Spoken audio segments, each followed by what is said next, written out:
భగవంతుడు ఉన్నాడు అని 100% నమ్మటానికి మీకు ఇవే సాక్ష్యాలు. మీ పిల్లలకి ఈ వీడియోని చూపించండి. అసలు భగవంతుడు ఉన్నాడా? అయితే మనకి ఎందుకు కనిపించడు? ఈ చరాచర జగత్తులో సృష్టి చేసేది ఆయనే, లయం చేసేది ఆయనే. మరి పుట్టిన దగ్గర నుంచి మనిషి చనిపోయేంత వరకు కూడా ఎన్నో కష్టాలు అనుభవిస్తూ ఉంటాడు, సుఖాలు అనుభవిస్తూ ఉంటాడు. కానీ ఈ మధ్యలో జరిగేది మనుష్యుడికి అస్సలు అర్థం కాని విషయం. దీని గురించి ఒక చర్చ చేద్దామని నాకు అనిపించింది. ఒక వీడియో చేస్తే బాగుంటుంది అనిపించింది. కొంచెం పెద్ద వీడియోనే అయినప్పటికీ దీంట్లో ఎన్నో విషయాలు మీకు గోచరం అవుతాయి. వీడియో పూర్తి అయ్యేదాకా చూసి అందరూ జై శ్రీరామ్ అని కామెంట్ పెట్టండి, షేర్ చేయండి, సబ్స్క్రైబ్ చేసుకోండి. ఒక్క విషయం మటుకు మీతో నేను పంచుకుంటున్నందుకు నాకు చాలా ఆనందంగా ఉంది. నా గురువు గారైనటువంటి వేదమూర్తులైన బ్రహ్మశ్రీ చాగంటి కోటేశ్వరరావు గారు ఉపన్యసించిన ఎన్నో పురాణాలను క్రోడీకరించి భగవంతుడి గొప్పతనం గురించి చెప్పిన అపురూపమైన మాటలు ఇవన్నీ వింటూ భగవంతుడు ఏ ఏ రూపాల్లో మనకి దర్శనమిస్తున్నాడు అన్న విషయాలు నేను ప్రత్యేకించి నోట్ చేసుకుని ఒక దగ్గర చేర్చి మీతో పంచుకుంటున్నాను. ఇది నా భాగ్యంగా భావిస్తూ నా వీడియోని ప్రారంభిస్తాను. శుభం భూయాత్. జై శ్రీరామ్. చివర్లో చాగంటి వారు మా గురించి చెప్పిన మంచి మాటలు కూడా ఒక్కసారి దయచేసి వినండి. మానవులందు 10 వాయువులు ఉంటాయి. ప్రాణ, అపాన, వ్యాన, ఉదాన, సమాన, నాగ, కూర్మ, కృకర, ధనుంజయ దేవదత్తములు అంటారు. ప్రాణం అంటే కదలిక కలిగినది, లోపలికి వెళ్తుంది, బయటికి వస్తుంది. దీన్ని ప్రాణవాయువు అంటారు. ఇది ఆగిపోయిందనుకోండి, ఇది శివము కాదు, శవం అంటాము. అపానవాయువు ఏం చేస్తుందంటే తిన్న పదార్థాన్ని జీర్ణం చేయడంలో ఉపయోగపడుతుంది. ఒకవేళ లోపల సున్నితమైన ప్రేగుల్ని పాడు చేయగలిగిన పదార్థములుంటే వాటి వ్యగ్రతని తగ్గించడానికి అధోముఖంగా కిందికి వెళుతుంది. కాబట్టి అపానవాయువు అని పిలుస్తారు. వ్యానవాయువు మీ శరీరం వంగటానికి ఉపయోగిస్తుంది. ఈ తల ఇలా వంగాలంటే వాయు సహాయంతో వంగుతుంది. ఈ చెయ్యి ఇలా వంగాలనుకోండి, వాయు సహాయం చేతనే వంగుతుంది. అందుకే వాయు సంబంధము వాత సంబంధం. పక్షవాతం వచ్చిందండి అంటారు. పాక్షికంగా ఇంకా శరీరం వంగటం ఆగిపోతుంది. లోపల ఉన్న వ్యానవాయువుల వలన శరీరం ఎక్కడెక్కడ వంగాలో అక్కడక్కడ వంగుతుంది. అక్కడ వాయువునందు దోషమైందనుకోండి, అక్కడ వంగదు. వంగకపోతే ఏదో దోషం వచ్చిందన్నమాట. ఉదాన వాయువు ఇది ఒక చిత్రమైనటువంటి వాయువు.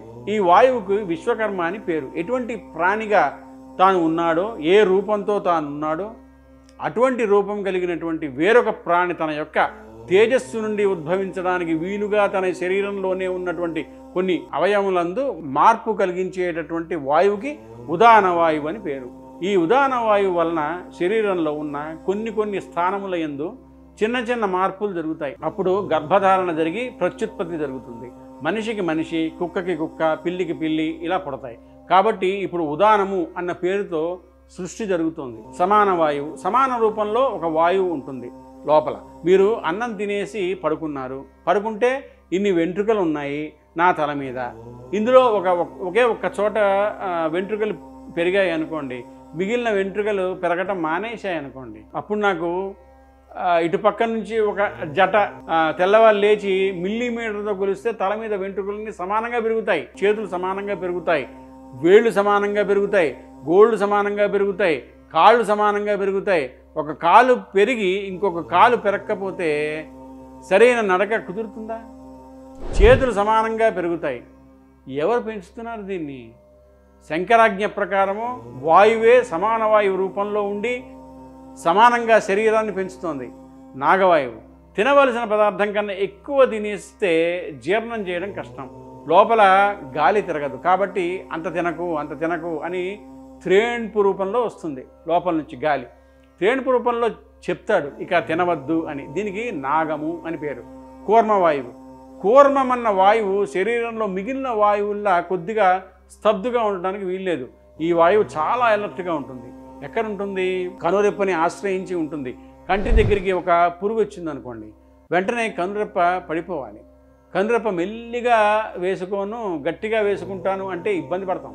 అందువల్ల కనురెప్ప పరుడ ఎందు కూర్మవాయువు ఉంటుంది. శరీరం అంతటా కాంతి రూపంలో కూర్మవాయువు ఉంటుంది. అందుకే కూర్మవాయువు ముందర వెళ్ళిపోతుంది.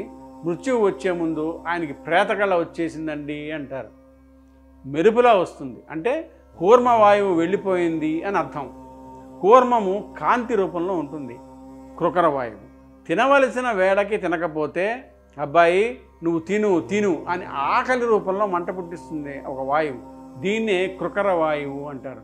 ధనుంజవాయువు శరీరం పడిపోయిన తర్వాత ఒకవేళ అంత్యేష్టి సంస్కారం చేసేవాళ్ళు లేకపోతే ధనుంజయ రూపంలో లోపలే ఉండి ఈ శరీరం ఉబ్బిపోయేటట్టు చేసేస్తుంది. అంటే పంచభూతముల్లోకి కలిపేస్తుంది. కాబట్టి ధనుంజవాయువు శరీరమును పంచభూతములతో కలుపుతుంది. దేవదత్తము రే నీ ఇంద్రియాలు అలసిపోయారా, నీ మనస్సు అలసిపోయింది, ఇంకా నువ్వు కొంతసేపు నిద్రపోతే తప్ప నీ ఇంద్రియములకు మనస్సునకు ఉపశాంతి లేదు, కాబట్టి నువ్వు పడుకో పడుకో అని ఆవలింత రూపంలో వస్తుంది వాయువు.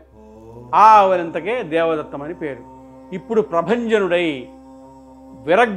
విరగ్గొట్టగలిగినటువంటి వాయువు మన శరీరం నిలబడ్డానికి 10 రకములైనటువంటి కర్మలను లోపల నుండి నిర్వహిస్తున్నాడు. ఆయన ఇవి చేయకపోతే మనకి బ్రతికే లేదు. అగ్ని పైకి లేవాలి అని నియమం పెట్టాడు, నీరు క్రిందికి వెళ్ళాలని నియమం పెట్టాడు. అగ్ని క్రిందికి వెళ్ళదు, నీరు పైకి ఎక్కదు. అగ్ని కిందకి వెళ్తే ఊరినే కాల్ చేస్తుంది, నీరు పైకి వెళ్తే ఊళ్ళనే ఉంచేస్తుంది. సముద్రానికి చెలీలకట్ట దాటకుండా శాసనం చేశాడు. కడుపు ఇక్కడ పెట్టకుండా తల దగ్గర పెట్టి ఉంటే నాకు దాహం వేస్తే నీరేలా తాగలను? నీటి రూపంలో ఉండి లోకాన్ని బ్రతికిస్తాడు పరమాత్మ. కడుపు తల దగ్గర ఉందనుకోండి, ఎన్ని నీళ్ళు ఇందులో పోస్తే పైకెక్కి తల దగ్గరికి వెళ్ళాలి, కానీ నడుము పైన పెట్టాడు. ఆ నీళ్లు ఆయన ఇచ్చాడు. ఒక ధాన్యపు గింజ తీసుకెళ్ళి భూమిలో వేస్తే ఇంత ధాన్యమా, ఆ బియ్యం తీసుకెళ్ళి నీటిలో వేసి అగ్ని మీద బాగా పచనం చేస్తే ఒక బియ్యపు గింజ కూడా విడిచిపెట్టకుండా గిన్నెలో ఉన్న ప్రతి బియ్యపు గింజ మెతుకైందా?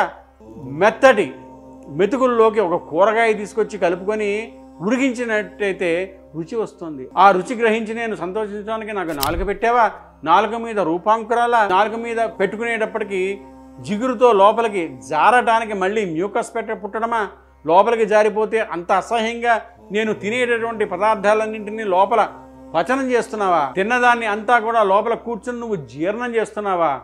పైన కింద గట్టిగా ఉండే 32 పళ్ళ 2 వరసల ఈ పదార్థాన్ని నాలుక తొయ్యటమా, పళ్ళు నవలటమా, అది లోపలికి వెళ్ళటమా, జీర్ణం అవ్వటమా, తెల్లవారేటప్పటికి పిప్పి కిందికి రావటమా, అది జారిపోవటమా, బయటికి వస్తే దుర్వాసన, ఇందులో ఉంటే నవరంధ్రాలు ఉన్నా కూడా వాసన బయటికి రాకుండా ఆపావా?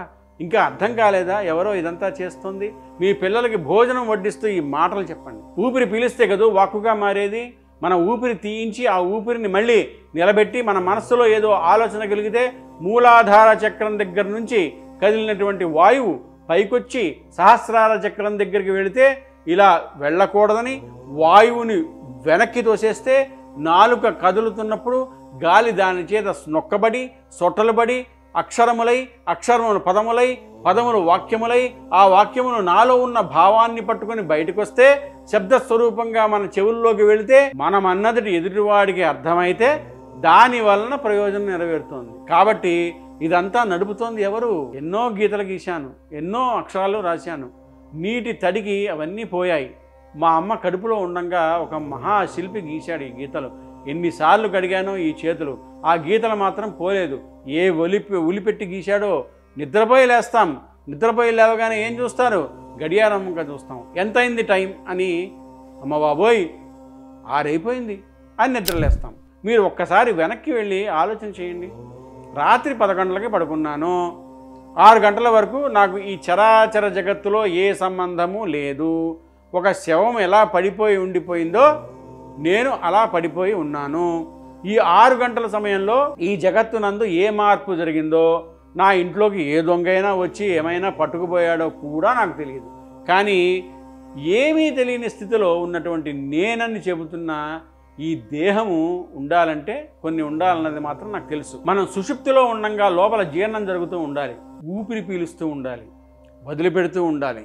అసలు నేననేది చేయలేదు. కాబట్టి రాత్రి నిద్రపోతున్నప్పుడు వేరొకడెవడో శాసనం చేసి ఊపిరి తీయించి వదిలిపెడుతున్నాడు. వాడు లోపల కాపు కాసి ఉన్నాడు. అయ్యయ్యో నిద్రపోయాడండి ఆయన, నిద్రపోవడం వల్ల ప్రమాదం వచ్చి గుండె ఆగిపోయింది అని ఎవరైనా అంటారా అండి? మీరు నిద్రపోవచ్చు, కానీ గుండె మాత్రం కొట్టుకుంటూనే ఉండాలి. మీరు నిద్రపోవచ్చు, ఊపిరితిత్తులు పనిచేస్తూ ఉండాలి. మీరు నిద్రపోవచ్చు, మీ నాడీ మండలం పనిచేస్తూ ఉండాలి. ఇలా చేస్తోంది అంటే చేయిస్తున్నవాడు ఒకడు ఉన్నాడా లేడా? మీరు హాయిగా నిద్రపోతే మీ కంటికి మళ్ళీ బలం ఇచ్చేశాడు, చెవికి బలం ఇచ్చేశాడు, ముక్కుకి బలం ఇచ్చేశాడు, నాలుగుకి బలం ఇచ్చేశాడు. లేచి ఉత్సాహంగా మళ్ళీ తిరిగేస్తున్నారు. ఇప్పుడు మీరు ఈశ్వరుని స్మరించడానికి మీకు ఏంటి కష్టం? ఏమి ఆశ్చర్యం ఈశ్వర? 11ంటికి పడుకున్నానా? పడుకునేటటువంటి 3 మాడు నొప్పి పెడుతోందా? అలసిపోయి తెల్లవారి లేచేటప్పటికి నొప్పి తగ్గిపోయిందా? కళ్ళల్లో పడిన ధూళి కళమలన్నింటినీ పుసులుగా మార్చేసావా మెత్తగా? మళ్ళీ కంటి మధ్యలో ఉంటే తీసుకోలేని ఆ చివర ఉన్న కొనంలోకి తీసుకొచ్చి పెట్టావా? నువ్వే నీటి రూపంలో ఉండి నాకు మళ్ళీ ప్రక్షాళన చేసుకోవడానికి అవకాశం ఇచ్చావా? వాయు రూపంతో ఉండి నాకు అందేవా? నా ఇంద్రియముల బడలక తీర్చావా? రాత్రి నేను పడుకుంటే నాకు ఊపిరి తీసి కాపాడావా? ఇన్ని ఉపకారాలు చేస్తున్న వాడిని నువ్వు లేవు అనడం కృతజ్ఞత కదండి. కృతజ్ఞత లేని వాడిని భగవంతుడు ఎప్పుడూ క్షమించడు. రాసి పెట్టుకోండి. నా ఇల్లు అయితే ప్లింత్ బీమ్కి ఇంత అయిందండి, ఫౌండేషన్కి ఇంత అయింది, పిల్లర్స్కి వెళ్ళాం, ఇంత స్టీల్ వాడాం, ఇన్ని చెప్తాం. ఇందులో ఎన్ని ఎముకలు ఉన్నాయి, మనమేమి కొని తెచ్చిపెట్టుకోలేదు. ఎన్ని కీళ్ళు ఉన్నాయి, ఎన్ని నరాలు ఉన్నాయి, ఎన్ని నాడులు ఉన్నాయి, రక్తం ఎక్కడి నుంచి ఎక్కడి వరకు ప్రసరిస్తోంది. కాలిపోని మోటార్ ఒకటి పెట్టాడు ఆయన. మన మోటార్లు అయితే దిక్కుమాలిన మోటార్లు 12 గంటలు పనిచేస్తే కాలిపోతాయి. ఆయన పెట్టిన మోటారు అరికాల దగ్గర నుంచి తల వరకు సన్నని రక్తకేశనాళి దగ్గర నుంచి ఇంత లావు నరాలు, ధవనులు, సిరల్లో నుంచి రక్తాన్ని ఒకే వేగంతో నడిపిస్తోంది. కొద్దిగా ఎక్కువైతే కళ్ళు తిరుగుతాయి, కొద్దిగా తక్కువైతే కింద పడిపోతాడు. లో బీపీ, హై బీపీ రెండూ లేకుండా రక్తాన్ని తిప్పుతున్నాడు. రాత్రికి నువ్వు నాలుక మీద రుచికి తిని పడుకుంటే ఆయనేమో జీర్ణం చేస్తున్నాడు. తెల్లవారేసరికి పిప్పుని కిందికి పంపించేస్తున్నాడు. ఇంతకంటే భగవంతుడిని నమ్మడానికి నిదర్శనం కావాలా చెప్పండి? ఒక్క పిసరు ఇలా చర్మం పైకి లేచింది అనుకోండి, ఎంత భయంకరంగా ఉంటుందో. ఎర్రగా ఉండి లోపల మాంసం కనపడి ఎముక కనపడింది అనుకోండి, చూసేటటువంటి వాళ్ళకి భయం వస్తుంది. వెంటనే కట్టేస్తారు. ఆయన మళ్ళీ చర్మం ఇచ్చేస్తున్నాడు, మళ్ళీ మాంసం ఇస్తాడు, మళ్ళీ కప్పుతాడు. అసలు వైద్యుడు ఆయనే. ఒక్క పిసరు ఇలా రేగితే ఎన్ని చీమలో ఈగలో వాళ్ళు తినేస్తాయి. అటువంటిది ఇందులో ఆయన 7 పదార్థాలు పెట్టాడు. చర్మము, రక్తము, మాంసము, కొవ్వు, అస్థి, శుక్ల, మేధ. మీరు ఒక పచ్చడి అన్నం కలిపి మూత పెట్టేసి మర్నాడు పొద్దున ఆ మూత తీసి చూడండి, ఎంత పుల్లటి కంపు వస్తుందో. అలాంటిది ఇందులోకి ఎన్ని పంపించేస్తున్నామో, పుల్లటి కంపు వస్తుందా? అది భగవంతుడు అంటే. ఒక టైర్ పంక్చర్ అయిపోతే ఇంకో టైర్ ఉంటుందని స్టెప్నీ టైర్ అంటాం కదా, పెట్టుకున్నామని మనం అంటాం. ఒక కాలు వెయిట్ చేసుకుంటాడేమోనని 2 కాళ్ళు పెట్టాడు, కనీసం కుంటుకుంటూ అయినా వెళ్తాడని. వీడికి చాలా ముఖ్యం. కన్నే పెడితే ఏం చేసుకుంటాడో ఏంటో అని 2 కళ్ళు పెట్టాడు. ఓ కంటిలో నులుసు పడితే రెండో కంటితో చూస్తాడని 2 చెవులు ఇచ్చాడు. వీడు అస్తమానం చెవుల్లో పొల్లబెట్టి తిప్పుకుంటూ ఉంటాడు. ఏమవుతుందో పోనీలే, ఒక చెవిలో దూది పెడితే ఇంకో చెవితో వింటాడులే అని. ఇన్ని పెడితే ఎందుకైనా మంచిది, నీ ఇచ్చిన ఒకదాంతో అన్నీ మర్చిపోయి ఆయన్ని తిట్టడానికి పనికొస్తుంది నోరు. ఎంత విచిత్రం చూడండి. ఇది ఆయన నిర్మించాడు, ఇంత గొప్పగా నిర్వహిస్తున్నాడు. అసలు పూజా మందిరంలో కూర్చున్నప్పుడు ఈశ్వర ఎంత గొప్పగా నిర్మాణం చేసావయ్యా, దీనికి నిద్ర ఇస్తావు, దీనికి అన్నం పెడతావు, పచనం చేస్తావు, దీనికి ఇంతటి కీర్తినిచ్చావు, దీంట్లో నుంచి మాట్లాడతావు, ఎంత మహోదరుడవయ్యా అన్నమాట. ప్రాణం పోయినా అనడు, నాది అంటాడు. గుండె నువ్వు తెచ్చుకున్నావా? మూత్రపిండాలు నువ్వు తెచ్చుకున్నావా? కాలేయం నువ్వు తెచ్చుకున్నావా? నువ్వు తిన్న దాంట్లోంచి ప్యాంక్రియాస్ కొద్దిగా మాల్ ఫంక్షనింగ్ వచ్చి అది కానీ ఎంజైమ్ని రిలీజ్ చేయకపోతే అయిపోయిందంతే, you are a diabetic patient. ఈశ్వరుడు నువ్వు ఎంత స్వీట్స్ తిన్నదానికి తగ్గట్టు ప్యాంక్రియాస్ని రిలీజ్ చేస్తున్నాడు. ఎంత వండర్ఫుల్ ఇన్స్టిట్యూషన్ అండి ఇది. దీనికి మించిన ఇన్స్టిట్యూషన్ లోకంలో ఇంకెక్కడైనా ఉందా? ఇంకా పంతాలకు పోవటం, అన్నదమ్ముల మధ్య విభేదాలు, కొట్టుకోవడాలు, చంపుకోవడాలు, ఇవన్నీ అవసరమా చెప్పండి? ఎటువంటి జాయింట్స్ అండి. ఒకరికి పెట్టాలి కాబట్టి ఇలా ఉంగేటట్టు చేశాడు. మామూలుగానే ఇలా అహంకారంగా ఉంటున్నాడు. బాగా ఇటువైపుకి వెనక్కి వెళ్తే ఎన్ని దాచేస్తాడో అని వెనక్కి తిప్పకుండా చూశాడు. అయినా ఎన్ని దాచేస్తున్నాడో. ఈశ్వరుడు ఎంత గొప్ప సృష్టి చేశాడండి మహానుభావుడు. నేను అని చూపిస్తాడు. వాడిది ఆ వైభవం అంతా. ఆ భావన కలిగిన ఉత్తర క్షణంలో ఆయనకి కృతజ్ఞత చెప్పకుండా ఎలా ఉండగలరు చెప్పండి? ఎప్పుడో ఒకసారి మీకు ఒక సహాయం చేశాడా? కనపడప్పుడల్లా సార్ ఆ రోజు మీరు నాకు పెద్ద సహాయం చేశారు, చాలా చాలా సంతోషం సార్ అని అన్నిసార్లు చెప్తావు. మరి ఇది ఇచ్చిన వాడికి ఎన్నిసార్లు థ్యాంక్స్ చెప్పాలి? భగవంతుడు మనల్ని ఏమీ అనుభవించొద్దన్నాడా? అందుకేగా ఆయన ఇన్ని భోగాలు సృష్టించాడు. ఆయన బెల్లం ముక్క దేనికి సృష్టించాడు? మనల్ని తినమని సృష్టించాడు. పంచదార ఎందుకు సృష్టించాడు? మనల్ని తినమని సృష్టించాడు. అదే భూమిలో ఇక్కడ చెరుకు కర్ర సృష్టించిన వాడు ఆ పక్కనే వేస్తే గంజాయి మొక్కని మత్తు ఇచ్చేదాన్ని సృష్టించాడు. ఆ పక్కనే చేదు రసంతో ఉన్న కుంకుడికాయని ఆయనే సృష్టించాడు, పోషించాడు. ఒక్క భూమి నుంచే అన్నీ వస్తున్నాయి. ఈశ్వరుడు మనల్ని అనుభవించమని ఇచ్చాడు ఇవన్నీ, అంతే తప్ప మీరు ఇవన్నీ అనుభవించకండి, మీరు నూనె కట్టేసుకోండి, కళ్ళు మూసేసుకోండి, చెవులు మూసేసుకోండి, ఇవేమీ అనుభవించొద్దు, నన్నే తలుచుకుంటూ వీటిని చూడకుండా బ్రతకమని ఆయన ఏమీ అనలేదే.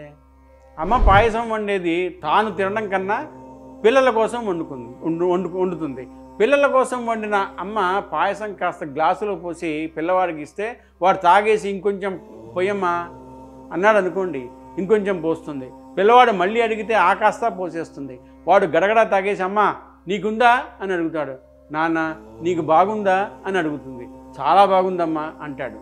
నీ కడుపు నిండితే నా కడుపు నిండిపోయింది నాన్న అంటుంది అమ్మ. అంతేగాని నువ్వు తాగేటప్పుడు నేను జ్ఞాపకం రాలేదా అని అడగదమ్మా. మనుష్యుడు ఈ భూమి మీద అనుభవించినది ఏమీ లేదు. పెద్దపల్లి చర్మం వలిసి తాను వేసి కూర్చుంటాడు. పెద్దపల్లి గోరు కూడా తన గుండెల మీద వేసుకుంటాడు. ఏనుగు దంతాలు పీకి ఇంట్లో వస్తువులు చేయించుకుంటాడు. మిగిలిన వాడికి ఇచ్చిన అనుభవాలన్నీ కూడా అంతిమంగా మనిషి అనుభవిస్తున్నాడు. ఇన్ని అనుభవించేటప్పుడు ఎవడు ఇచ్చాడో వాడుది అని చెప్పి అనుభవించు. ఆ పాటి కూడా లేకపోతే కృతజ్ఞత కదండి అది. ఆ ఒక్క మాట అనడానికి సంస్కారం కావాలి. సంస్కారం ఏర్పడడానికి ప్రవచనాన్ని వినాలి. సంస్కారం ఏర్పడటానికి రామాయణం చదువుకోవాలి. ఆ సంస్కారం లేకుండా బ్రతకడానికి ఇవన్నీ లేకుండా బ్రతికేయచ్చు. కానీ తరువాత వచ్చే జన్మలు పునర్జన్మ సిద్ధాంతం అంగీకరిస్తున్నాం కాబట్టి కదా బొట్టు పెట్టుకొని గుళ్ళోకి వెళ్తున్నాం. మిగిలిన జన్మల్లో ఎలా బ్రతుకుతావు? మళ్ళీ ఎన్ని జన్మల తర్వాత నీకు వినే అదృష్టం కలుగుతుంది? ఇప్పుడు వినని వాడివి అప్పుడు వింటావని ఏమిటి నమ్మకం? ఎన్ని కోట్ల జన్మలు అంత కష్టమైన చావు చావాల్సి ఉంటుంది. ఊపిరి నువ్వు తీయట్లేదుగా, వాడుగా తీయిస్తున్నాడు. భవతి ఉన్నాడు అనడానికి వాడుగా కారణం. మరి వాడిని స్మరించకపోవటం ఎంత కృతజ్ఞత. ఇవన్నీ వాడిచ్చిన వైభోగం అన్నారనుకోండి, తప్పు పని చేయగలరా? వాడిచ్చింది చేస్తే చాలు, జీవితం దిద్దపడిపోతుంది అంతే. కాబట్టి సత్పురుష సహవాసం అన్నది ఎప్పుడూ విడిచిపెట్టకూడదు. అసలు మంచి మాట వినడానికి ఎవరు సిద్ధంగా లేరో వాడే పతనమైపోతున్నాడు అని గుర్తు. ఏది ఈశ్వరుడు నిన్ను వద్దన్నాడు, ధార్మికంగా అనుభవించు అన్నాడు. భార్య వండి భర్తకి పెడితే ఏమండి బాగుందా అని అడుగుతుంది. అంటాడు భర్త. ఏమీ ఆ మాత్రం నోటితో చెప్పలేరా బాగుంది అని అంటుంది భార్య. మరి ఇన్ని ఇచ్చినవాడు ఆ ఈశ్వరుడికి కృతజ్ఞత చెప్పకపోతే కృతజ్ఞత కాదు. మీరు నిద్రపోవచ్చు, కానీ గుండె మాత్రం కొట్టుకుంటూనే ఉండాలి. మీరు నిద్రపోవచ్చు, ఊపిరితిత్తులు పనిచేస్తూ ఉండాలి. మీరు నిద్రపోవచ్చు, జీర్ణక్రియ జరుగుతూ ఉంటుంది. మీరు నిద్రపోవచ్చు, మీ నాడీ మండలం పనిచేస్తూ ఉంటుంది. ఇలా చేస్తోంది అంటే మీరు చెయ్యనిది చేయిస్తున్నవాడు ఒకడు ఉన్నాడా లేడా? ఉన్నాడు. వాడేం చేశాడు? 2 ప్రయోజనాలు చేశాడు. రాత్రి నాకు ఎరుక లేక పడుకున్నప్పుడు ప్రమాదం వాటిల్లకుండా రక్ష చేశాడు. లోపల చేయవలసిన పనులన్నీ వాడు చక్కబెట్టాడు. 2 నిద్రపోవటం ప్రమాదంగా చేయకుండా బడలిపోయినటువంటి నా ఇంద్రియములకు శక్తినిచ్చాడు. వాడు రాత్రి నిద్రపోతే మిమ్మల్ని ఏమీ కష్టపెట్టలేదే. వాడేం చేశాడు? మీరు హాయిగా నిద్రపోతే మీ కంటికి మళ్ళీ బలం ఇచ్చేశాడు, మీ చెవికి బలం ఇచ్చేశాడు, ముక్కుకి బలం ఇచ్చేశాడు, నాలుగుకి బలం ఇచ్చేశాడు. లేచి ఉత్సాహంగా మళ్ళీ తిరిగేస్తున్నారు. ఇప్పుడు మీరు ఈశ్వరుణ్ణి స్మరించడానికి మీకు ఏమిటి కష్టం? ఒక పదార్థం ఉందయ్యా, అది నీ మాంస నేత్రములకు గోచరం కాదు, అది కనపడదు. ఇలా చూస్తే నామరూపాలు కనపడతాయి, కానీ ఆ పరబ్రహ్మము నీ కంటికి కనపడదు. ఈ కంటి చేత నువ్వు చూడలేవు. ఈ కంటి చేత చూడబడినటువంటి పరబ్రహ్మం ఉన్నది అని మాత్రం నీకు తెలుస్తుంది. గాలిని మీరు చూస్తున్నారా? కానీ గాలి వలన మనం బ్రతుకుతున్నామా లేదా? గాలి వీస్తోంది అని మనం తెలుసుకుంటున్నామా లేదా? స్పర్శ, చర్మం అనే ఇంద్రియం వల్ల చర్మానికి తగిలితే గాలి వీస్తోందండి అని అంటున్నాం కదా. అలా భగవంతుడు కేవలం మీ మాంసనేత్రములకు కనపడనంత మాత్రం చేత భగవంతుడు లేడని అనకూడదు.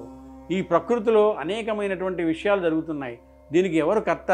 ఒకరు ఉండాలి కదండి. సన్న జాజి తీగ యందు సన్న జాజి యొక్క సౌరభ్యం ఉండాలి. మీరు ఒక పెద్ద కుండీ తీసుకుని ఆ మల్లె చెట్టు, ఒక జాజి తీగ, ఒక కుంకుమ చెట్టు, కుంకుడు చెట్టు వేశారనుకోండి, మీరు నీరు తాగినటువంటి ఈ చెట్టు మీరు వేసారనుకోండి, ఆ చెట్లు మల్లెపువ్వు వాసన ఇస్తుంది, జాజి పువ్వు వాసన ఇస్తుంది, కుంకుడుకాయ చెట్టు ఆ చేతిని ఇస్తుంది, కుంకుడుకాయనే కాస్తుంది. మరి అదే మట్టిలో నుంచి 3 మొక్కలు 3 రకాలుగా సౌరభాన్ని కాయని ఇచ్చేటువంటి శాసనం చేసిన వాడు ఎవరో ఉన్నారు కర్త అని పెరగడానికి. ఇలా పెరిగేటట్టుగా చేసిన కర్త ఒకడున్నాడే, వాడు బ్రహ్మము. ఇప్పుడు ఈ బ్రహ్మము ఎక్కడున్నది? నీవే బ్రహ్మమై ఉన్నావు, నీకు తెలియడం లేదు అంతే. కాబట్టి అంతటా మిడీకృతమైన ఈ పరబ్రహ్మాన్ని చూడటానికి ఈ మాంసనేత్రం సరిపోతుందా? ఈ మాంసనేత్రం మహా చూస్తే ఎక్కడి వరకు చూస్తుందండి? ఇలా తల ఎత్తి చూస్తే ఆకాశంలో మన భూమి కన్నా కొన్ని వేల రెట్లు పెద్దదైన నక్షత్రాన్ని ఇంత చిన్నదిగా మిణుకు మంటున్నట్టుగా చూపిస్తుంది. అంత మాత్రం చేత నక్షత్రం మిణుకుమంటూ ఇలా ఉంది అని మీరు అనుకుంటున్నారా? అది భూమి కన్నా కొన్ని వేల రెట్లు పెద్దది. అవునంటారా కాదంటారా? నేను నాలో ఉన్న భావాన్ని వాక్కులుగా మార్చడానికి నా మూలాధార చక్రం దగ్గర ఉన్నటువంటి వాయువు కదిలి ఒక్కొక్క చక్రాన్ని దాటి పైకి వస్తుంటే ఆఖరికి కంఠాన్ని దాటి నోటి దగ్గరికి వచ్చినప్పుడు నాలుక ఆ గాలిని నొక్కితే సొట్టలు పడి వర్ణములైతే వర్ణములు పదములైతే పదములు వాక్యములైతే వాక్యములు అర్థంతో కూడి పైకి వచ్చి ధ్వనిగా మారి మీ చెవులలో నుంచి లోపలికి వెళ్ళి నేను పొందినటువంటి భావాన్ని మీరు పొంది అర్థం చేసుకునే శక్తిని ఆ భగవంతుడు కాక ఇంకెవరు పొందేటట్టు చేశారు? ఇది మీకు అర్థమైతే మాటలు రాని వాళ్ళని చూసి మనం సిగ్గు తెచ్చుకోవాలి. భగవంతుడికి కృతజ్ఞత చెప్పకుండా ఎలా ఉండగలం చెప్పండి? ఇది చాలదా మాట మనం కొని తెచ్చుకున్నది కాదని చెప్పడానికి? ఒక పూల కుండీలో ఒక మల్లె తీగ వేశారు, దానికి ఒక చిన్న మొగ్గ పుట్టింది. మీరు ఆ చిన్న మొగ్గని తీసి రేకులు బలవంతంగా విప్పారు. ముక్కు దగ్గర పెట్టి వాసన చూడండి, దాని యందు పసరిక వాసన ఉంటుంది, సౌరభం ఉండదు. అంటే మల్లె పువ్వుకి ఉండవలసిన వాసన దానికి ఉండదు. మీరు ఆ మొగ్గని అలానే ఉంచి మరునాడు ఉదయం కుండీ దగ్గరికి వచ్చి చూడండి, అది ఇంకొంచెం పెరుగుతుంది. పెరగటంలో ఉన్న గమ్మత్తు ఏంటంటే దానికి ఉన్న రేకుల దగ్గర నుంచి ఆ కిందన ఉండేటటువంటి చిన్ని ఈనెల దగ్గర నుంచి అన్నీ సమానంగా పెరుగుతాయి. ఒకనొకనాడు అదొక పెద్ద మల్లె ముగ్గు అవుతుంది. సాయంకాలం అయ్యేటప్పటికీ అది బాగా అరవిరిసి ఉంటుంది, రేకుల క్రింద వరకు విచ్చుకుంటాయి. మీరు ఇప్పుడు దగ్గరికి వెళ్ళి వాసన చూడక్కర్లేదు, ఎక్కడ నిలబడ్డా దాంట్లో నుంచి మల్లెపువ్వు వాసన వస్తుంది. ఈ మొగ్గని ఇలా పెంచినవాడు ఎవరు? ఈ మల్లె మొగ్గలోకి మల్లె వాసన ఏర్పాటు చేసిన వాడెవరు? మీరు నేను కాదు కదా, అంతవరకు ఖాయం. వాయువు ఏం చేశాడు? ఒక్కసారి గాలి అటు నుంచి ఇటు వీస్తే అన్నిటినీ విరగొట్టగలిగిన వాడు. అటువంటి వాడు లోపల ఉండి ఉపయోగపడి ఆకలేస్తోందని చెప్పి దాహం వేస్తోందని చెప్పి పడుకోమని చెప్తున్నాడు. రెండవది అగ్ని అటు నుంచి ఇటు వెళితే అంతా బూడిదే. అటువంటి అగ్ని 3 పనులు చేస్తోంది. శంకరుడి ఆజ్ఞ ప్రకారము యజ్ఞం జరుగుతున్నప్పుడు దేవతలకి హవిస్సుని పట్టుకెళ్ళిస్తోంది. పితృదేవతలకి పెండం పెట్టాలి కాబట్టి పితృదేవులకు అగ్నిహోత్రుడు ఇస్తున్నాడు. మూడవది, అంతకన్నా ఉపకారం ఎవరు చేయరండి ప్రపంచంలో. ప్రతి ఇంట్లో ఉన్న మొదటి వంటవాడు అగ్నిహోత్రుడే. లోకములను కాల్చేయగలిగిన వాడు ఈశ్వర శాసనం ప్రకారంగా అంత వినయంతో మన ఇంట వంటవాడిగా వెలుగుతున్నాడు. ఆయన వెలక్కపోతే మనకి తిండి లేదు. అంతటి మహానుభావుడు హవ్యవహానుడు. నేను పూజ చేసుకోవడానికి కూర్చున్నాను అనుకోండి, ఒక బంతి పువ్వు చేత్తో పట్టుకున్నాను అనుకోండి, మీరు ఎప్పుడైనా చూడండి పువ్వు పైన వాసన వస్తుంది. బంతి పువ్వు యొక్క కాడ తుంపితే మంచి సువాసన వస్తుంది. ఈశ్వర, ఏమి అమరిక! ఒక గొట్టం మీద ఇవే రంగు రేకులు, ఇంత మొగ్గలో అందులో ఇన్ని రేకులు దాచి అలా విచ్చుకునేటట్టు చేసి ఇంత అమరికగా అలా ఉంచి వాటి మీద ఒక వరుస, వాటి మీద మళ్ళీ ఒక వరుస, మధ్యలో ఒక 5 ఇంత అందంగా తయారు చేసిన శిల్పి ఎవరు? ఎక్కడున్నాడు ఈ శిల్పి?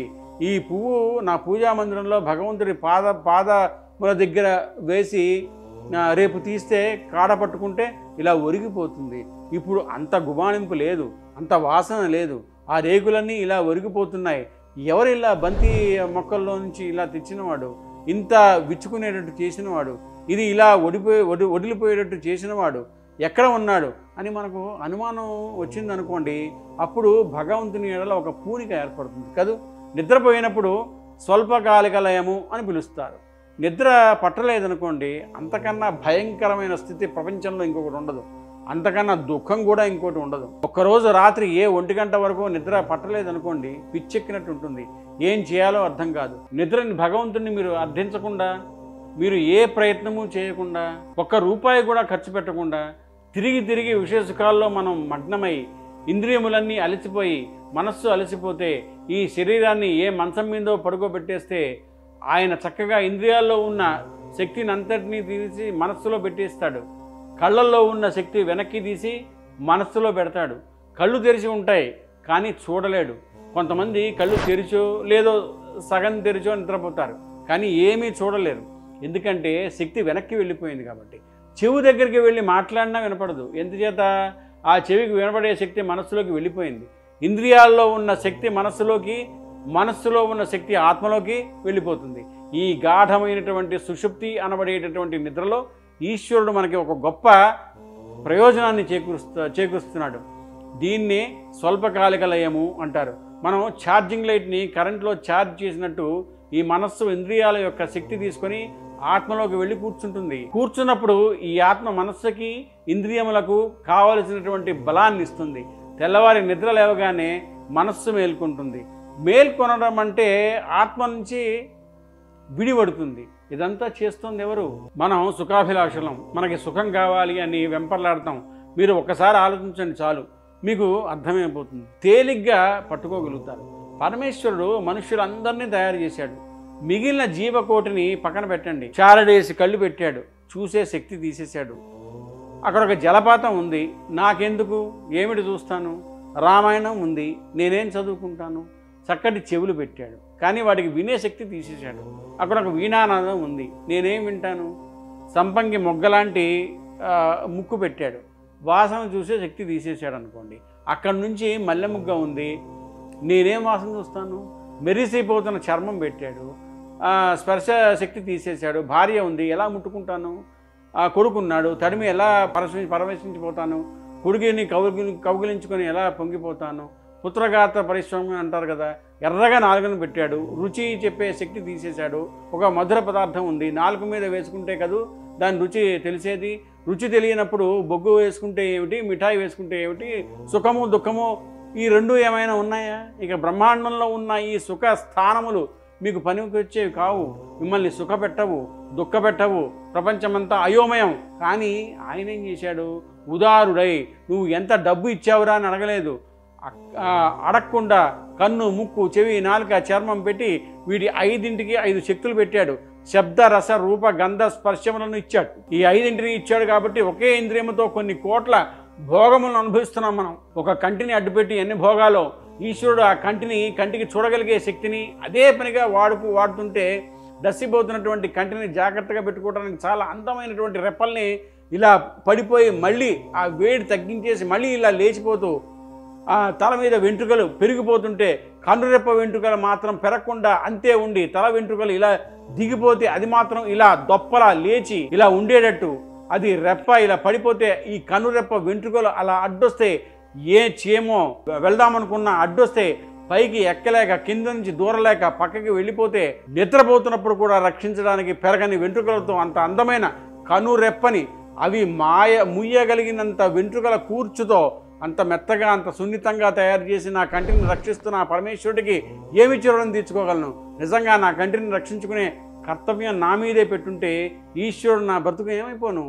ఎంతటి మహాశిల్పి, మహానుభావుడు. ఒక గజం గుడ్డలో ఇన్ని బియ్యం పోసామనుకోండి, మూట కట్టామనుకోండి, నిలబడుతుంది. అందులో తీసుకొచ్చి బస్తా బియ్యం పోసి మూట కట్టామనుకోండి, ఎలాగోలా అందులో బియ్యం పోసి మూట కడితే పిట్లిపోతుంది ఆ గుడ్డ. గజం గుడ్డలో బస్తా బియ్యం ఎక్కడ పడతాయి? ఈశ్వరుడు కొత్తగా చర్మాన్ని ఎక్కడైనా పెట్టాడా తీసుకొచ్చి? నేను పుట్టినప్పుడు ఎంతున్నాను, కొంత చర్మం ఉంది, వీడు పెద్దవాడవుతున్నాడని చెప్పి ఇంత చర్మం ముద్ద పట్టుకొచ్చి ఇది వీడికి అలదొద్దు ఉండు అన్నాడేంటి ఎప్పుడన్నా? అనలేదుగా. పిట్లిపోకుండా, పగిలిపోకుండా ఇది చర్మం ఎలా సాగిందో, ఎంత మనిషిమైనా ఇదే చర్మం వృద్ధాప్యంలోకి వెళ్తే ఎలా ముడతలు పడుతుందో, ఏమి ఆశ్చర్యం, ఏమి ఈశ్వర సృష్టి, ఏమి అద్భుతం. ఇంత రక్షణ చేసిన వాడు ఎవరు? శంకర భగవత్పాదాచార్యుల వారు ఒక ప్రశ్న వేశారు. కాతే కాంత ఏమిరా, నా భార్య అని అంత విర్రవీగుతున్నావు, నీ భార్య ఎక్కడి నుంచి వచ్చింది చెప్పు అన్నారు. ఎక్కడి నుంచి రావడం ఏంటి? మా అత్తగారి కడుపున పుట్టింది. మీ అత్తగారి కడుపులో నుంచి ఎక్కడి నుంచి వచ్చింది? బయటికి రావడానికి ఎక్కడి నుంచో వచ్చి ఉండాలిగా, ఎక్కడి నుంచి వచ్చింది ఏమో నాకేం తెలుసు, పోని నీ ఆవిడ సంగతి తెలియదు. కస్తే పుత్ర, నీ కొడుకు ఎక్కడి నుంచి వచ్చాడు? మా ఆవిడ కడుపులో నుంచి వచ్చాడు. మీ ఆవిడ కడుపులో నుంచి ఎక్కడి నుంచి వచ్చాడు? ఏమో నాకు తెలియదు. మా అబ్బాయి సంగతి నాకేం తెలుస్తుంది? కశ్యత్వం, నువ్వెక్కడి నుంచి వచ్చావు? కుతయాయాత, ఎక్కడికి వెళ్ళిపోతావు? ఎక్కడి నుంచి వచ్చావు? ఆలోచించు సోదరా. వాణ్ణి ఆలోచింపచేయాలి కాబట్టి జగద్గురువుల యొక్క తాపత్రయం. ఎందుకురా పాడైపోతావు? ఒకడున్నాడు దీన్ని తయారు చేసినవాడు, వాడు లేని నాడు ఇవన్నీ జరగవు. వీటికి ప్రవహించే శక్తిని, వాయువుకి అంతటా ఉండే అవకాశాన్ని పరమేశ్వరుడు ఇచ్చి ఉండకపోతే, అగ్నికి ఊర్ధ్వముఖ చలనాన్ని, నీటికి పల్లానికి వెళ్ళే శక్తిని ఇచ్చి ఉండకపోతే మనం ఎక్కడున్నాం ఆలోచించండి. అగ్ని అడుక్కు వెళ్తుంది అన్నాడు అనుకోండి, ఈశ్వరుడు వంట ఎలా చేస్తాం? హోమం ఎలా చేస్తాం? యజ్ఞం ఎలా చేస్తాం? అగ్నిని పైకి లేచేటట్టు చేసింది మనమా? నీరు కిందికి వెళ్ళేటట్టు చేశాడు కాబట్టి దాహం వేస్తే గుక్కడు నీళ్లు తాగితే గబగబా నీరు పల్లానికి కడుపులోకి వెళ్తే ప్రాణాలు నిలబడుతున్నాయి. నీళ్లు పైకి వెళ్ళాయి, అగ్ని కిందకి వెళ్తుందంటే వంట జరుగుతుందా? నీళ్లు కడుపులోకి వెళ్తాయా? ఎలా నిలబడుతుంది ఈ ప్రపంచం? గాలి అన్ని చోట్ల ఉండదు, కానీ కొన్ని చోట్ల ఉంటుంది అని ఈశ్వరుడు అని ఉంటే, శాసించి ఉంటే ఇవాళ ఇన్ని చోట్ల కాపురాలు చేయగలిగి ఉండేవాళ్ళమా? గాలి ఎక్కడుందో అక్కడే ఇన్ని కోట్ల మందికి తొక్కిసలాటలో ఎంతమంది పడిపోదురో. ఎంత కారుణ్యమూర్తివయ్యా, ఈ గాలిని అంతటా ప్రసరించేటట్టు చేశాడు. ఇవన్నీ చేసింది మీరు కాదు, నేను కాదు, ఒకడున్నాడు, వాడు ఇవన్నీ చేస్తున్నాడు. వాడు ఉన్నాడనడానికి ఆధారం ఏమి? ఈ విశ్వమే. ఈ శరీరాన్ని తయారు చేసినప్పుడు ఇందులో మూత్రపిండాలని పావలా పెట్టి కొనుక్కున్నామా? గుండెకాయని ₹1 పెట్టి తెచ్చుకున్నామా? ఉదారుడై ఆయన సృష్టించాడు. 2 కళ్ళు ఆయన ఇచ్చాడు, చూసే శక్తిని ఆయన ఇచ్చాడు. లోపల ఆత్మగా తానుండి ఆ కాంతి ఇంద్రియముల మీద పడితే ఇంద్రియాలు పనిచేస్తున్నాయి. మనుష్య జన్మ లాంటి జన్మ ఉండదు.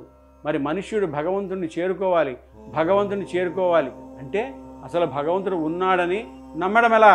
ఆయన అమ్మగారిలా, మా నాన్నగారిలా, నా భార్యలా, నా అన్నదమ్ముల్లా, నా స్నేహితుల్లా, సమాజంలో పౌరుల్లా నాకెప్పుడు అనుభవంలో మాంసనేత్రానికి దర్శనమైన వాడు కానప్పుడు, నేను ఆయనతో మాట్లాడినప్పుడు, ఆయన్ని చూడనప్పుడు ఆయన ఉన్నాడు అని నేను నమ్మడం ఎలా?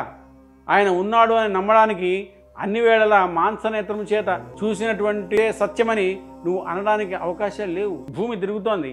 ఈ భూమి తిరుగుతోందన్న విషయాన్ని నీ మాంసనేత్రంతో చూసావా? నువ్వు మాంసనేత్రంతో చూడకపోయినా ఈ భూమి తిరుగుతోందని అంగీకరిస్తున్నావు. రాష్ట్రపతి ఎన్నికైనప్పుడు ఎన్ని ఓట్లు పడుతున్నాయి లెక్క పెడుతున్నప్పుడు నువ్వు చూసావా? నువ్వు లెక్క పెట్టావా? రాష్ట్రపతి ఎన్నికైతే నమస్కారం పెట్టి ప్రథమ పౌరుడు అని విశ్వసిస్తున్నావు. నువ్వు చూడని విషయాలు, సత్యాలని అంగీకరిస్తున్నావు. నీ కంటితో చూసినవి నీకు సత్యంగా కనపడటం లేదు. అన్నీ కనపడినవే సత్యాలు కావు. శాస్త్రమును ప్రమాణముగా తీసుకొని అంగీకరించవలసి ఉంటుంది. ఎదురుగుండా కనపడినటువంటి వస్తువుని బట్టి యజమానిని ప్రశ్న వేస్తాం. నేను అలా వెళ్ళిపోతూ ఉంటే ఒక బ్రహ్మాండమైన భవంతి కనపడింది అనుకోండి, దాంట్లో ఎక్కడ చూసినా అద్భుతమైన వృక్ష సంపదతో ఉందనుకోండి, నేను ఒక్కసారి వెళుతున్న వాహనాన్ని ఆపి, అబ్బా ఎంత బాగుందండి ఈ భవంతి అని అక్కడున్న వాళ్ళని పిలిచి, అయ్యా ఈ భవంతి ఎవరిదండి అని అడుగుతాను. ఆయన ఎవరైతే నాకెందుకు, నాకు ఆమెను ఒక గది రాసిస్తాడా? కానీ ఒక అందమైన వస్తువు నా కంటికి కనపడగానే నేను దాని యజమాని ఎవరు అని అడుగుతాను. ఎందుకంటే ఎవరు దాన్ని పొందిన అదృష్టవంతుడు అని నాలో ఒక ప్రశ్న. ఈ విశ్వమే విశ్వనాథుణ్ణి తెలుసుకోవటానికి ప్రధానమైనటువంటి ఆధారం. ఈ సృష్టిని అంతటినీ చేశాడు. మీరు ఒక మల్లె మొగ్గను చూస్తే ఆ మల్లె మొగ్గకున్నటువంటి రెక్కల్ని మీరు బలవంతంగా విప్పే ప్రయత్నం చేస్తే అందులో నుంచి పసరిక వాసన వస్తుంది. అదే మల్లె మొగ్గ రేపటి రోజు సాయంకాలానికి అరవిరిసి అందులో నుంచి విశేషమైనటువంటి సౌరభం వస్తుంది. ఆ చిన్ని మొగ్గలో సౌరభాన్ని దాచినవాడెవరు? మరుసటి రోజు సాయంకాలానికి అంత తెల్లగా విచ్చుకునేటట్టు చేసిన వాడెవరు? అన్ని రేకుల్ని అందంగా పేర్చినవాడెవరు? ఈ శరీరాన్ని నిర్మాణం చేసి దీనికి 2 కళ్ళు పెట్టి కళ్ళకి చూసే శక్తిని ఇచ్చిన వాడెవరు? శరీరంలో ఎక్కడెక్కడ ప్రధానాంగములు ఉన్నాయో వాటిని రక్షించడానికి వెంట్రుకల్ని పెట్టి, వెంట్రుకలన్నిటికీ పెరిగే లక్షణం పెట్టి, కొన్ని చోట్ల మాత్రమే వెంట్రుకలు పెరగకుండా శాసించింది ఎవరు? కనురెప్ప చివరి ఉన్న వెంట్రుక ఇలా వంకర తిరుగుతుంది. అలా తిరిగింది కాబట్టి రాత్రి రెప్ప మూసి పడుకుంటే ఏ క్రిమి లోపలికి వెళ్ళలేదు. కనురెప్పకి ఉన్న వెంట్రుకలు కూడా పెరిగి పెద్ద పెద్ద జటలైతే వాటిని కత్తిరించడం ఎంత కష్టమవుతుంది? కనురెప్పకున్న వెంట్రుకలు పెరగకుండా చేసినవాడెవరు? మిగిలిన వెంట్రుకలు పెంచినవాడెవరు? అన్నం తింటే అన్ని అవయవమును సమానంగా పెంచినవాడెవరు? లోపల అన్నం అయిపోతే ఆకలేస్తోందిరా అని లోపల మంట పుట్టించి ఇందులో పదార్థం పడయ్యరా అని చెప్పినవాడెవరు? ఇందులో నీళ్లు అయిపోయాయిరా, ఇందులో నీళ్లు పోయిరా అని చెప్పినవాడెవరు? రాత్రి నిద్రపోయినప్పుడు ఆఫీస్ ఫైల్ ఒకటి చూడమంటే నిద్రపోతూ ఎలా చేస్తానండి అంటావు. నిద్రపోతున్నప్పుడు నీకు ఊపిరిని తీసి నిన్ను నిలబెట్టిన వాడెవరు? రాత్రి పదార్థం అంతా తిని పడుకుంటే తెల్లవారేటప్పటికి జీర్ణం చేసి అందులో ఉన్నటువంటి ప్రధానమైనటువంటి పదార్థాలని శక్తిగా రక్తంలో కలిపి మిగిలిపోయినటువంటి పిప్పిని బయటికి పంపించడానికి సిద్ధం చేసి సంవరీ కండరములు సడలిపోయేటట్టు చేస్తున్నవాడెవరు? ఇందులోకి నీరు కావలసి వస్తే బ్రహ్మాండంలో నీరు పెట్టి బ్రహ్మాండంలో ఉన్న నీరు పిండాండంలో పోస్తే పిండాండంలో మిగిలిపోయినటువంటి మలినమైన జలాన్ని మళ్ళీ పుచ్చుకోవడానికి బ్రహ్మాండంలో ఏర్పాటు చేసినటువంటి మహానుభావుడు ఎవరు? ఇన్ని ప్రాణాలు పడిపోతే ధన్యవాయు రూపంలో ఆ శరీరములన్నీ కూడా మళ్ళీ పగిలిపోయి భూమిలో కలిసిపోయేటట్టుగా చేస్తున్నది ఎవరు? వాడెవరో నీ కంటికి కనపడకపోవచ్చు. అన్నీ నీ కంటికి కనపడడం కేవలం నీకు ఉన్నదని తెలిసినంత మాత్రం చేత సాధ్యం కాదు. నీ ఎక్కడి నుంచి వస్తుంది అంటే పాలల నుంచే వస్తుంది.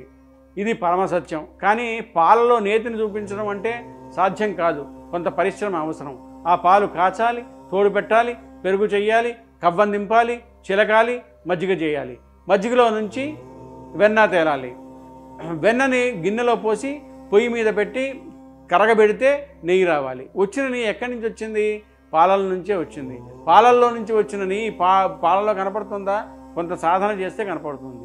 విశ్వమంతా నిండిన విశ్వనాథుడు కనపడాలంటే కొంత సాధన చేస్తే కనపడతాడని వేదం చెప్తుంది. మీరు ఈ వీడియో పూర్తిగా చూశారని భావిస్తూ నా గురువు గారికి పాదాభివందనాలతో ఈ వీడియో అంకితం చేస్తున్నాను. అందరూ జై శ్రీరామ్ అని కమెంట్ పెట్టండి. పెళ్లి సంబంధాల కోసం మా టెలిగ్రామ్ ఛానల్ మ్యాట్రిమోనీ ఇండియాలో జాయిన్ అవ్వండి.